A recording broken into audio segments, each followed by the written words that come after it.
சிறு பூச்சிகள் அடங்கிய மாபெரும் கூட்டம். இந்தியாவில் உணவு பஞ்சத்தை ஏற்படுத்தும் அளவிற்கு வீரியம்.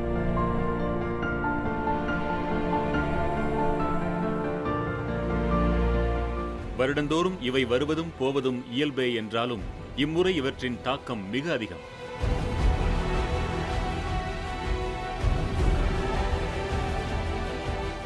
பசுமையை நோக்கி தொடர்ந்து பயணிக்கும் இவை செங்கடலையே தரையிறங்காது தாண்டக்கூடியவை.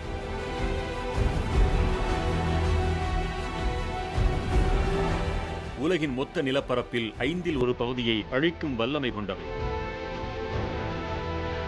10 1 பங்கு உலக மக்கள் தொகையை பட்டினிக்கு ஆழ்த்தும் திறன் கொண்டவை இவை. வெட்டுக்கிளிகள் இவைதான் தற்போது உருவெடுத்திருக்கும் மாபெரும் அச்சுறுத்தல்.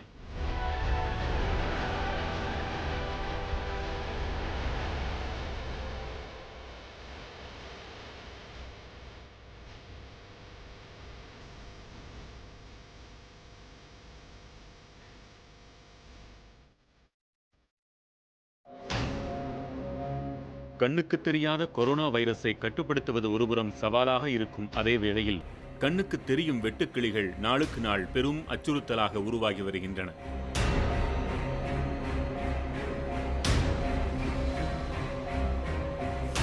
சாதாரணமாக நம் வீடுகளுக்கு அருகே நாம் பார்க்கும் வெட்டுக்கிளிகளின் பெயர் கிராஸ் ஹாப்பர். ஆனால் கூட்டமாக சேர்ந்து பேரழிவை ஏற்படுத்தும் வெட்டுக்கிளிகள் லோக்கஸ்ட் என்று அழைக்கப்படுகின்றன.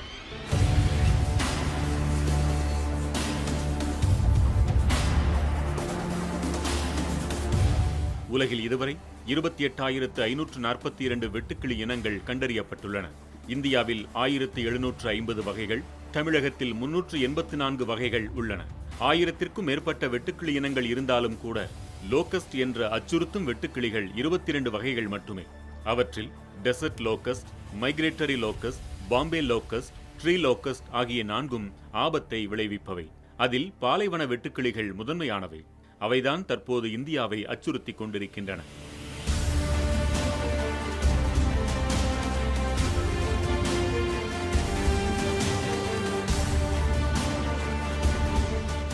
தாவர பாதுகாப்பு இயக்குநரகம் வெளியிட்டுள்ள தரவுகளின்படி 1926 முதல் 1931 வரை லோக்கஸ்ட் படையெடுப்பினால் 10 கோடி ரூபாய் மதிப்பிலான பயிர்கள் நாசமடைந்ததாக தெரிவிக்கப்பட்டுள்ளது. இந்தியாவும் பாகிஸ்தானும் ஒருங்கிணைந்து இருந்தபோது 1939ஆம் ஆண்டு வெட்டுக்கிளிகள் எச்சரிக்கை அமைப்பு உருவாக்கப்பட்டது. அவ்வமைப்பு 1946ஆம் ஆண்டு முதல் முழு வீச்சில் செயல்படத் தொடங்கியது. வெப்பம் அதிகமாக இருக்கும் போதுதான் லோக்கஸ்ட் வகை வெட்டுக்கிளிகள் மிகவும் மூர்க்கமாக செயல்படுகின்றன.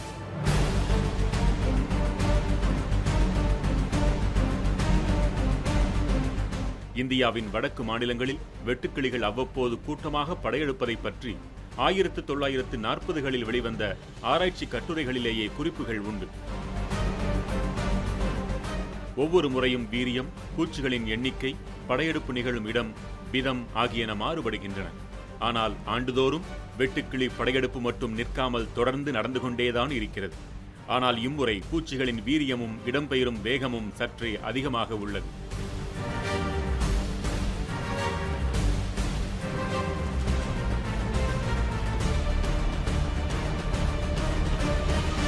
பாலைவன வெட்டுக்கிளிகள் ஆப்பிரிக்காவை பூர்வீகமாக கொண்டவை.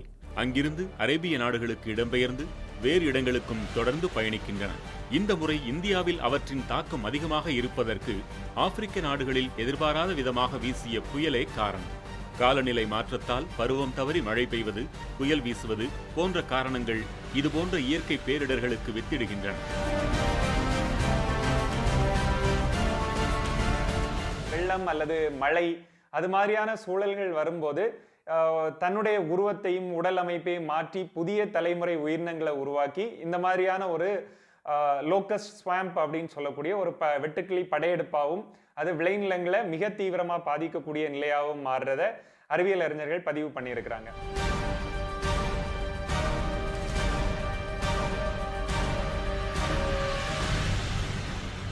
வெட்டுக்கிளிகளின் வாழ்வு முறை மிகவும் விசித்திரமானது. தனித்தனியாக நிலத்தில் காணப்படும் வெட்டுக்கிளிகள் எப்போதும் ஆபத்தானவை அல்ல. ஆனால் வறட்சி ஏற்படும் போது எங்கே பசுமை தென்படுகிறதோ அங்கு வந்து விடுகின்றன. அவையெல்லாம் ஒன்று சேர்ந்து உணவு தேடத் தொடங்கும் போது லோகஸ்ட் வகை வெட்டுக்கிளிகளின் நரம்பு மண்டலம் தூண்டப்பட்டு செரட்டோனின் என்ற வேதிப்பொருள் உடலில் அதிக அளவில் சுரக்கின்றன. அப்போதுதான் வெட்டுக்கிளிகள் ஆபத்தான அச்சுறுத்தும் பூச்சிகளாக மாறுகின்றன. செரட்டோனின் சுரந்த சில மணி நேரங்களில் அவற்றின் குணநலன்களில் பெருத்த மாற்றம் நிகழ்கிறது. உணவு உண்ணும் பழக்கம், வேகம் என அத்தனையிலும் மாற்றம் ஏற்படும். அவற்றின் முட்டைகளிலிருந்து வெளிவரும் அடுத்த தலைமுறை வெட்டுக்கிளிகள் கூட உருவ அமைப்பிலும், நிறத்திலும், மூளை அமைப்பிலும் மாற்றம் பெறும்.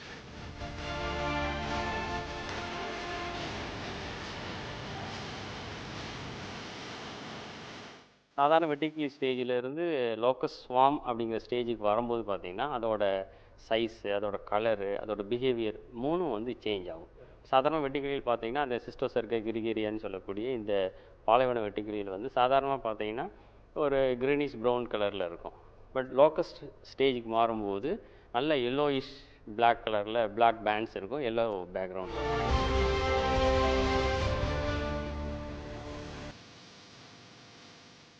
ஒரு வெட்டுக்கிளி 2½ முதல் 5 மாதங்கள் வரை உயிர் வாழக்கூடியது. அது தன் வாழ்நாளில் 3 முறை முட்டையிடுகிறது. ஒவ்வொரு முறையும் 500 முட்டைகள் வரை இடும். வெட்டுக்கிளிகள் இலைகள் மட்டுமல்லாமல் மண்ணிற்கு அடியிலும் முட்டையிடுகின்றன. திடீர்னு அதிகமான மழை வந்து இந்த பாலைவனத்தில் பெய்யும் போது அதுக்கு வந்து சாதகமாக இருக்குது, இந்த ப்ரீடிங் நடக்கிறதுக்கு சாதகமாக இருக்குது.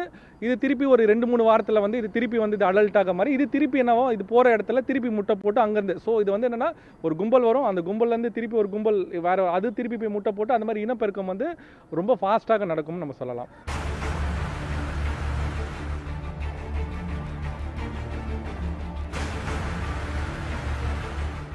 வெட்டுக்கிளிகள் நாளொன்றுக்கு 100 கிலோமீட்டர் தொலைவிற்கும் மேல் பயணிப்பவை. 1 சதுர கிலோமீட்டரில் 8 கோடி வெட்டுக்கிளிகள் முகாமிட்டிருக்கும். ஒரு வெட்டுக்கிளி அதன் எடையை விட அதிகமான அளவு உணவை சாப்பிடும் திறன் கொண்டது. 1 கோடி வெட்டுக்கிளிகள் சேர்ந்தால் நாளொன்றுக்கு 2500 பேரின் ஒரு நாள் உணவையே அழித்துவிடும். தற்போது இந்தியாவிற்குள் படையெடுத்துள்ள வெட்டுக்கிளிகள் கிழக்கு ஆப்பிரிக்காவில் உருவாகி ஏமன், சவுதி அரேபியா, ஈரான் மற்றும் பாகிஸ்தான் வழியாக வந்துள்ளன. உலகிலேயே புலம்பெயரும் பூச்சி இனங்களில் மிகவும் ஆபத்தானவை என்று பாலைவன வெட்டுக்கிளிகளை பற்றி உலக உணவு மற்றும் வேளாண் அமைப்பு எச்சரித்திருக்கிறது. இதில் வியப்பூட்டும் விஷயம் என்னவென்றால், ஒரு குறிப்பிட்ட காலத்திற்கு பிறகு ஆபத்தை விளைவிக்கும் இந்த மூர்க்கமான வெட்டுக்கிளிகள் பின்னர் இயல்பு நிலைக்கே மாறிவிடுகின்றன. பருவநிலை மாற்றம் வெட்டுக்கிளிகளின் இனப்பெருக்கத்திற்கும் தாக்குதலுக்கும் காரணம் என்று கூறப்படுகிறது.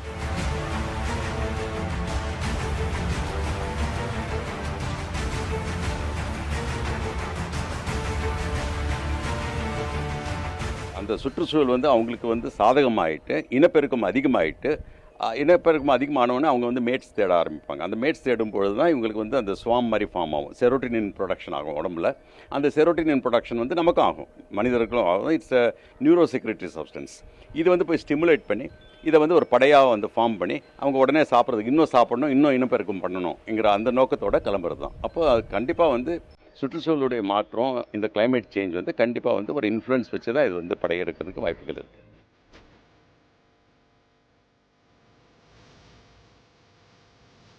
இந்தியாவில் வெட்டுக்கிளிகள் 50 ஆண்டுகளுக்கு முன்பு கடுமையாக தாக்குதல் நடத்தின. 27 ஆண்டுகளுக்கு முன்பு, அதாவது 1993ஆம் ஆண்டு நடந்த வெட்டுக்கிளி தாக்குதல் ஓரளவிற்கு கட்டுப்படுத்தப்பட்டது.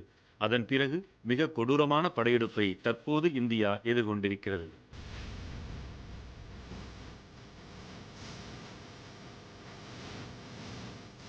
வழியில் பார்க்கக்கூடிய எல்லா வெஜிடேஷன் டைப்ஸையும் வந்து காலி பண்ணிடுங்க.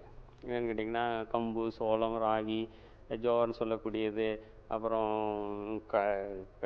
கிரவுனட், காட்டன், மரப்பயிர் எல்லாத்தையுமே காலி பண்ணிட்டு போயிடும். புல், அதில் இருக்கக்கூடிய சீட்ஸு, ஃப்ளவர்ஸு, ஃப்ரூட்ஸு, பட்டை எல்லாத்தையுமே வந்து சாப்பிடக்கூடிய சூழ்நிலையில். ஏன்னு கேட்டிங்கன்னா, அதோட பாப்புலேஷன் பார்த்திங்கன்னா கிட்டத்தட்ட வந்து ஒரு 15 கோடி இருக்கும்.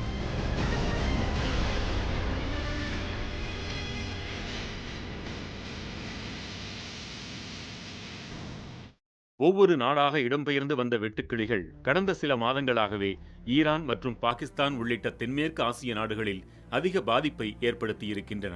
தற்போது இந்தியாவில் ராஜஸ்தான், பஞ்சாப், குஜராத், உத்தரப்பிரதேசம், மத்திய பிரதேசம் மற்றும் ஹரியானா ஆகிய மாநிலங்களில் கடும் பாதிப்பை ஏற்படுத்தி கொண்டிருக்கின்றன.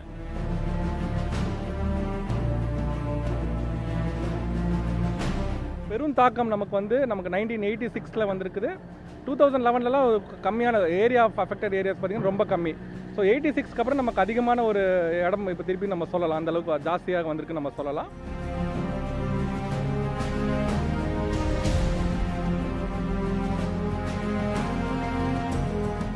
இவ்வாண்டு ராஜஸ்தானில்தான் முதன்முறையாக வெட்டுக்கிளிகள் வேட்டையை தொடங்கின.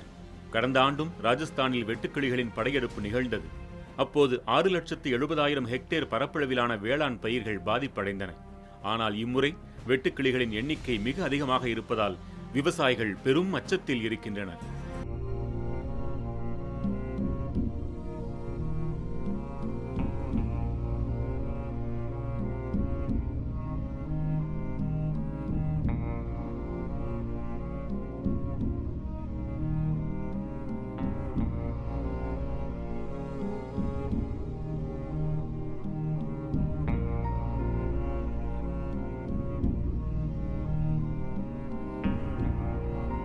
லோகஸ்ட் வகை வெட்டுக்கிளிகள் 100 மீட்டர் முதல் 2000 மீட்டர் உயரம் வரை பறக்கக்கூடியவை. இம்முறை படையெடுத்துள்ள வெட்டுக்கிளிகளால் வயல்கள் மட்டுமல்லாமல் பச்சை மரங்களும் கடுமையாக சேதமடைந்துள்ளன. ஏப்ரல் 11ஆம் தேதி இந்தியாவிற்குள் நுழைந்த வெட்டுக்கிளிகள் ராஜஸ்தானை தொடர்ந்து குஜராத், மகாராஷ்டிரா, மத்திய பிரதேசம், பஞ்சாப், ஹரியானா மற்றும் உத்தரப்பிரதேசம் உள்ளிட்ட மாநிலங்களில் படையெடுத்துள்ளன. ராஜஸ்தானில் வீட்டின் மொட்டை மாடி முழுவதையும் வெட்டுக்கிளிகள் ஆக்கிரமித்திருக்கும் வீடியோ ஒன்று அண்மையில் வெளியாகி அதிர்ச்சியை ஏற்படுத்தியது.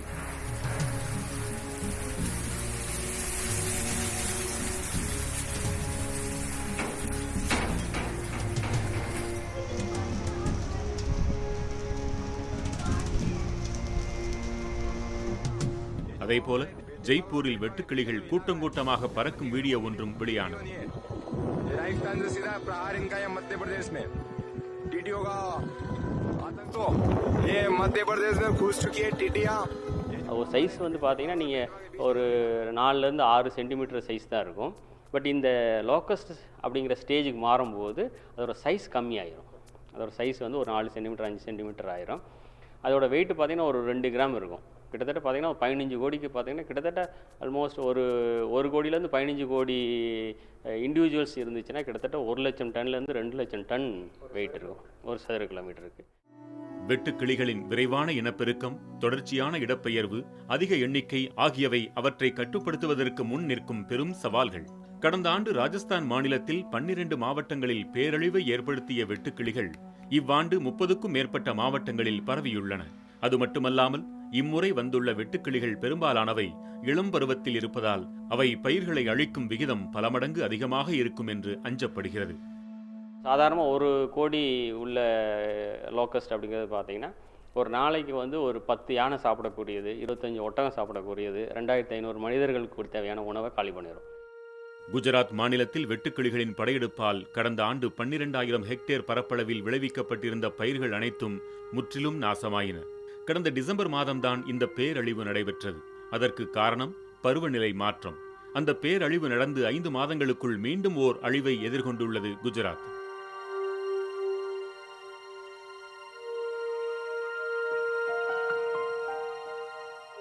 பஞ்சாப், ஹரியானா ஆகிய மாநிலங்களுக்கும் சிவப்பு எச்சரிக்கை விடுக்கப்பட்டுள்ளது.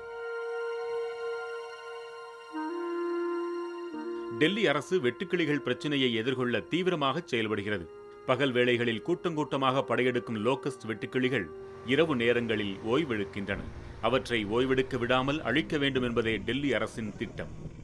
லட்சக்கணக்கான எண்ணிக்கையில ஒரே இடத்துல இருக்கக்கூடிய வெட்டுக்கிளிகள் தன்னுடைய உணவு தேவையை பூர்த்தி செய்ய ஒரே இடத்துல நிச்சயமா இருக்க முடியாது. அப்ப அது வந்து தொடர்ந்து ஒரு இடத்துல இருந்து இன்னொரு இடத்துக்கு நகர்ந்துகிட்டே இருக்கும். நாளுக்கு நாள் அதிவேகத்தில் முன்னேறி வரும் வெட்டுக்கிளிகளை அழிக்க மத்திய அரசே நேரடியாக களமிறங்கியுள்ளது.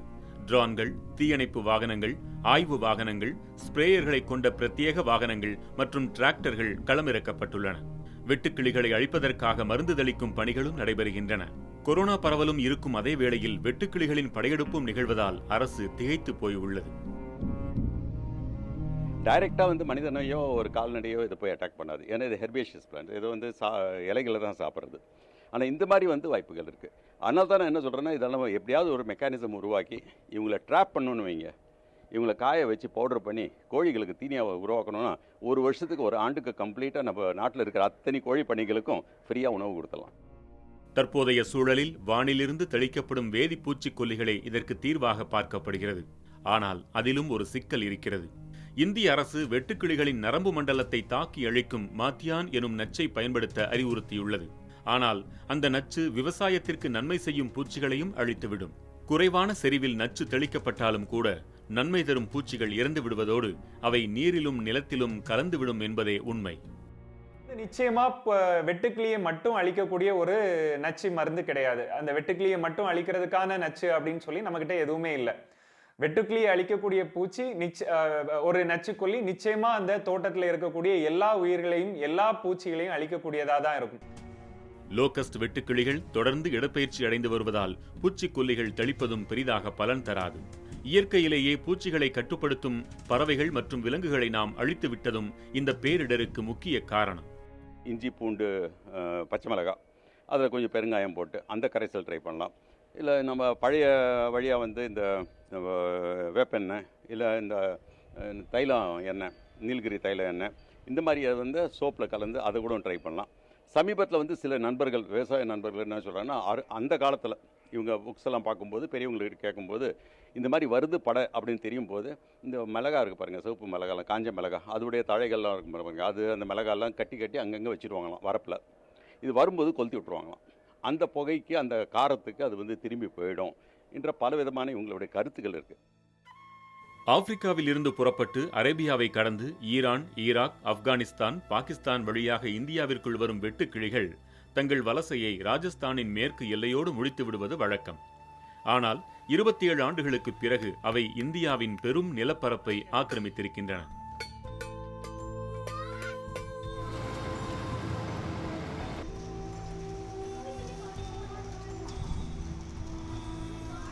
விண்டு டைரக்ஷன் மூலமாக வருதுங்க. பார்த்தீங்கன்னா விண்டு டைரக்ஷன் நீங்கள் ஃபோர்காஸ்ட் எடுத்து பார்த்தீங்கன்னா இந்த விண்டு டைரக்ஷன் ஃபுல்லாக ஈஸ்ட் டு வெஸ்ட் போகிறது. இது பார்த்தீங்கன்னா இங்கேருந்து ஆரம்பித்து நீங்கள் பார்த்தீங்கன்னா அகமதாபாத்லேருந்து நீங்கள் வந்து ஜோத்பூர், ஜெய்ப்பூர், குவாலியர், அப்புறம் பார்த்தீங்கன்னா நீங்கள் பாட்னா வரைக்கும் வந்து வருதுங்க. அப்படி கீழே பார்த்தீங்கன்னா மத்திய பிரதேஷ் வரைக்கும் வரும். வெட்டுக்கிளிகளின் படையெடுப்பு தமிழகத்திற்குள்ளும் வந்துவிடுமோ என்று அஞ்சப்படும் நிலையில் அதற்கான வாய்ப்பு இல்லை என தமிழக வேளாண் துறை தெரிவித்துள்ளது. கடந்த ஆண்டு மே மாதம் நடந்த வெட்டுக்கிளி படையெடுப்பு இவ்வாண்டு பிப்ரவரி மாதத்திலேயே வந்துவிட்டதாக தெரிவித்துள்ள வேளாண் துறை, தக்கான பீடபூமியை கடந்து வெட்டுக்கிளிகள் தமிழகத்திற்குள் நுழைய வாய்ப்புகள் மிக மிக குறைவு என்று கூறியுள்ளது. தமிழ்நாட்டுக்கு வரக்கூடாதுங்கிறது வந்து செக் போஸ்ட் கிடையாது. ஸோ அவங்க வந்து வராமல் இருந்தால் ரொம்ப சந்தோஷம், வந்துட்டாங்கன்னா ஆர் வி ப்ரிப்பேர்ட், இதுதான் வந்து கேள்விக்குறி. அரசு ஏன்னா இது வந்து சிறு அளவில் நம்ம சிறிய விவசாயிகள் வந்து இதை வந்து தாக்குப்பிடிக்க முடியாது. அப்போ அரசு, மற்றது துறைகள், வேளாண்மை பல்கலைக்கழகங்கள் இதுக்கு ரெடியாக இருக்கிறோமா? ஒருவேளை வெட்டுக்கிளி படையெடுப்பு நேரிட்டாலும் சுற்றுச்சூழலை பாதுகாக்கும் வேம்பு சார்ந்த பூச்சிக்கொல்லிகள் மற்றும் வெட்டுக்கிளிகளை தின்னும் கோழி மற்றும் பறவைகள் ஆகியவற்றை பயன்படுத்த வேண்டும் என வேளாண் துறை அறிவுறுத்தியுள்ளது. அரசின் அனுமதியோடு பூச்சிக்கொல்லிகளை வான்வழியாக தெளித்தல், எதிர் உயிர் பூஞ்சானத்தை தெளித்தல், மலத்தியான் மருந்தை தெளித்தல் போன்ற வழிமுறைகளையும் வேளாண் துறை தெரிவித்துள்ளது. வெட்டுக்கிளிகள் படையெடுப்பால் ஏற்படும் பாதிப்பு கடந்த ஆண்டை விட இந்த ஆண்டு அதிகமாக இருக்கும் என்றும் மத்திய வேளாண் அமைச்சகத்தின் வெட்டுக்கிளிகள் எச்சரிக்கை அமைப்பு கூறியுள்ளது.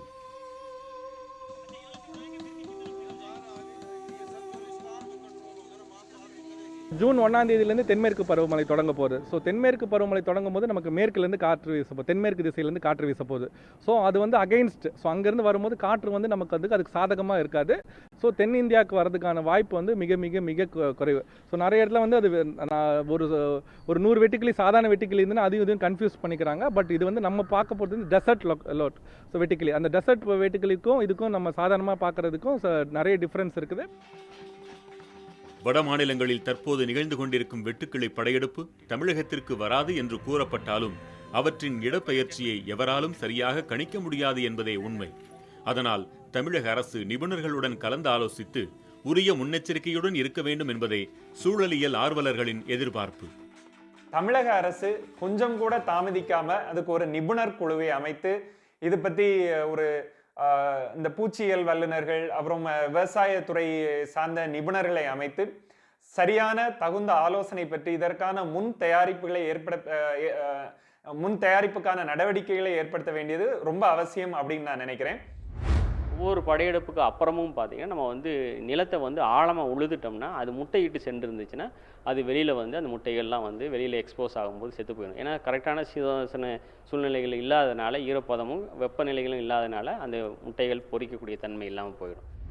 கொசு இருக்கு பாருங்க, நமக்கெல்லாம் தெரியும் கொசுவத்தி சுருள் எல்லாம் வந்ததுங்க. அதுக்கப்புறம் ஒரு எலக்ட்ரானிக் மெஷின் அப்படின்வாங்க. அந்த மெஷினை போட்டிங்கன்னா அதுலேருந்து ஒரு மாதிரி சவுண்ட் வருது, ஃப்ரீக்வன்சி, கொசு எல்லாம் அது பக்கம் இழுத்துருது, அதுக்கப்புறம் அப்படியே ட்ராப் பண்ணி சாகடிக்குது அப்படின்வாங்க. ரைட், அந்த மாதிரி ஒரு ஃப்ரீக்வன்சி கண்டுபிடிச்சி இதை அட்ராக்ட் பண்ணணும்னு வைங்க, அதுதான் பெர்ஃபெக்ட் சொல்யூஷன். இந்தியாவில் 17ஆம் நூற்றாண்டிலேயே வெட்டுக்கிளிகளின் படையெடுப்பு இருந்தது என்பதை வரலாற்று நூல்கள் மூலமாக தெரிந்து கொள்ள முடிகிறது. சு. வெங்கடேசன் எழுதிய காவல் கோட்டம் என்ற நாவலில் 17ஆம் நூற்றாண்டில் சொக்கநாதன் ஆட்சியில் மதுரை வெட்டுக்கிளி தாக்குதலுக்கு ஆளானதாக பதிவு செய்யப்பட்டுள்ளது. சொக்கநாதனின் ஆட்சி காலத்தில் வெட்டுக்கிளிகள் வடக்கே இருந்து மிக பெரும் கூட்டமாக அலையலையாக வந்திருக்கிறது. பயிர்கள், விவசாய, வேளாண்மை பொருட்கள் அனைத்தையும் நாசம் செய்திருக்கிறது. மக்கள் மிகப்பெரிய அச்சத்துக்குள்ளாகி, ஏனென்றால் அதற்கு முன்பு இதை பார்த்திராத மக்கள் இது என்னவென்று புரிந்து கொள்ளவே முடியவில்லை. ஒரு பெரும் பேரழிவு காலம் வந்து கொண்டிருக்கிறது என்று பெரும் அதிர்ச்சிக்கு உள்ளாகியிருக்கிறார்கள். புகழ்பெற்ற எழுத்தாளர் கி. ராஜநாராயணனும் தனது நாவலில் வெட்டுக்கிளிகள் படையெடுப்பு குறித்து தனது மூதாதையர்களிடம் கேட்டறிந்தது குறித்து எழுதியிருக்கிறார். கி. ராஜநாராயணன் அவர்கள் தனது கோபல்லபுரம் கிராமத்திலே இந்த வெட்டுக்கிளிகள் படையெடுப்பை பற்றி அவரும் எழுதியிருக்கிறார். அவர் என்ன சொல்கிறாருன்னா வந்து, என்னுடைய பாட்டி காலத்தில் இப்படி ஒரு படையெடுப்பு நிகழ்ந்ததாக பாட்டி சொல்லியிருக்கா, நான் என் பாட்டி கிட்ட அவள் சொல்லியிருக்கா, அதை கேட்டு தான் நான் அதை எழுதியிருக்கிறேன் அப்படின்னு அவரும் எழுதியிருக்கிறார். வெட்டுக்கிளி படையெடுப்பு புதிது இல்லைதான் என்றாலும் கூட புவி வெப்பமயமாதல், காலநிலை மாற்றம் ஆகியன அழிவு சக்திக்கு அதிக சாதகத்தை ஏற்படுத்தியிருப்பதாக அறிவியலாளர்கள் கூறுகின்றனர்.